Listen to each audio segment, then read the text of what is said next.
안녕하세요. 5월 6일 토요일 오늘의 아침 묵상 정효범 전도사입니다.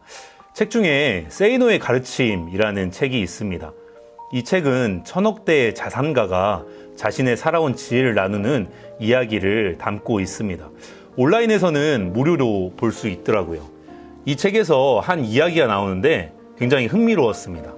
비행기에는 1등석부터 이코노미석까지 있어요. 그런데 이 1등석부터 이코노미석까지 앉는 사람들의 차이가 있다고 합니다.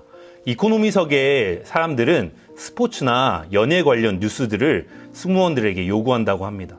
그런데 1등석에 있는 사람들은 경제 관련의 뉴스들을 승무원들에게 요구한다고 합니다.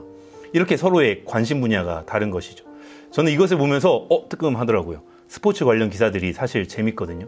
손흥민이 이강인이 잘했. 그런데 이 글을 보면서 이런 생각이 들었습니다. 부자가 되는 이유가 있구나. 삶의 모습들이 굉장히 다른 것이죠. 이 세이노의 가르침에서 말하고자 하는 핵심이 무엇일까요? 결국 생각이 바뀌어야 한다는 것입니다. 삶의 자세나 삶의 모습이 달라져야 한다는 것입니다. 아무리 많은 방법으로 부자가 된다고 해도 결국 본질이 달라지지 않는다면 그 돈을 모두 탕진하고 말 것입니다. 결국 내 자신이 바뀌는 것이 가장 중요한 것입니다. 내 생각이 바뀌고 내가 보는 시선과 삶의 자세가 바뀌어야 하는 것입니다.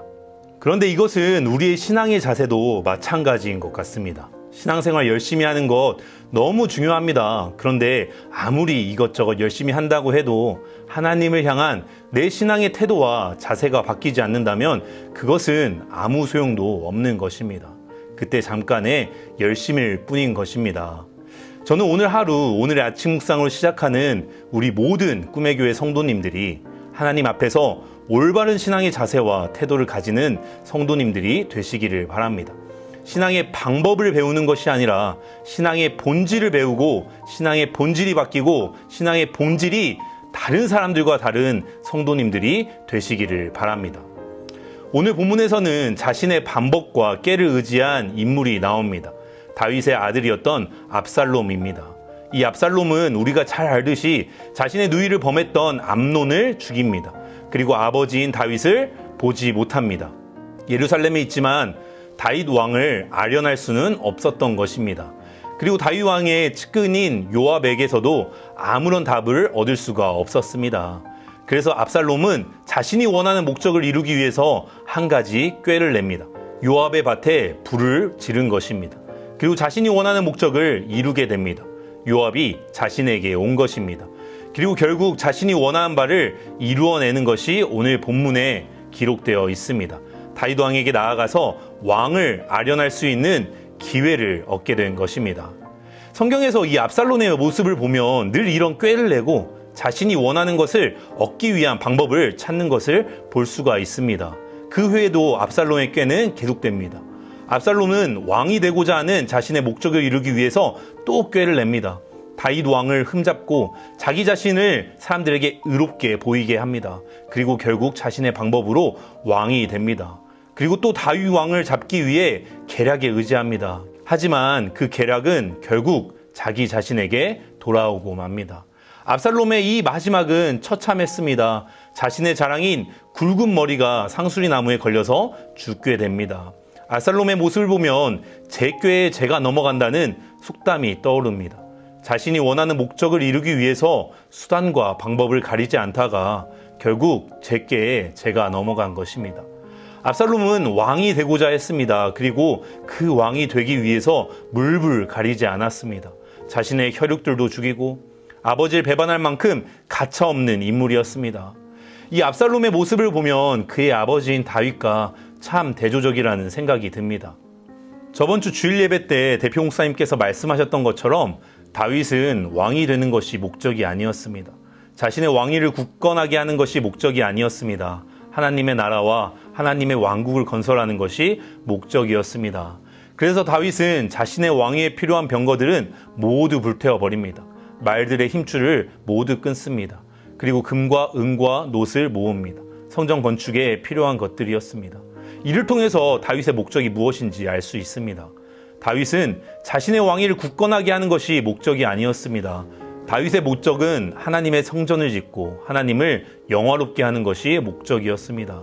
그렇기 때문에 하나님께서 다윗을 크게 사용하신 것입니다. 다윗은 목적이 달랐고 신앙의 본질이 달랐던 것입니다. 압살롬은 다윗 왕의 아들이었지만 다윗 왕의 신앙의 자세와 태도를 배우지 못했습니다.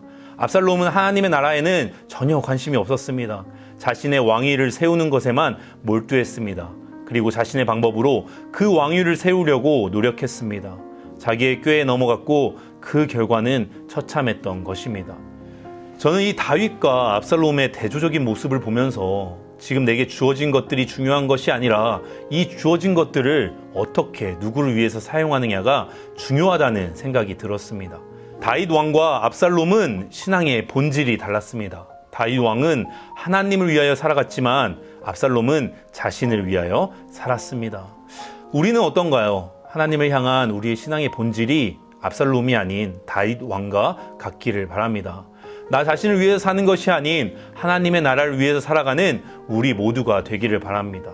그럴 때 하나님께서는 영광 받으시고 오늘 하루 우리의 삶 속에서 역사하실 줄 믿습니다. 최병남 목사님이 쓴 바람을 잡는 그대에게 라는 책이 있습니다. 이 책에 보면 이렇게 말합니다. 광고를 보다 보면 자주 사용되는 문구가 있습니다. 유사품에 주의하세요. 마찬가지로 신앙생활에도 유사품과 진품이 있는데 바로 성공과 승리입니다. 승리가 성공에게 말을 건넵니다. 너 진짜 그게 그렇게 기쁘냐? 그거 성공 맞냐? 내가 살아가는 방향이 승리를 향한 것인지 성공을 향한 것인지 한 번쯤 돌아보는 시간이 필요합니다. 자신의 방법과 자신의 능력으로 세상적인 성공은 할 수 있습니다. 하지만 하나님께서 원하시는 것은 성공이 아닌 승리인 줄 믿습니다. 자신의 방법이 아닌 하나님의 방법을 찾고 하나님을 위하여 살아가는 그 신앙의 본질이 하나님께서 원하시는 승리인 줄 믿습니다. 지금 내게 있는 작은 것을 하나님께 드림으로 기쁨을 누리고 오늘 하루 하나님을 위하여 살아가는 그 삶이 하나님 안에서 진정으로 승리하는 삶인 줄 믿습니다. 압살롬과 같이 자신의 방법으로 성공하는 인생이 아니라 다윗과 같이 하나님을 위하여 승리하는 인생이 우리의 인생이 되어지기를 소망합니다. 함께 기도하겠습니다. 하나님 감사합니다. 오늘도 이렇게 주님께서 함께해 주시고 인도해 주시니 감사합니다. 다윗 왕과 같이 온전히 하나님께 드려지는 인생이 되어지도록 우리와 함께하여 주시고 내게 있는 그 작은 것을 통하여서 하나님께 드림이 기쁨이 되는 삶이 될 수 있도록 인도하여 주시옵소서. 내 삶의 목적이 온전히 하나님을 위한 영광이 되게 하여 주시고 나 자신의 안위와 나 자신의 삶을 위하여 살아가는 것이 아니라 하나님께 영광 돌리는 인생을 살아가는 우리 복된 멀티 꿈의 교회 성도님 될 수 있도록 인도하여 주시옵소서. 감사드리며 예수 그리스도를 받들어 기도드렸습니다. 아멘.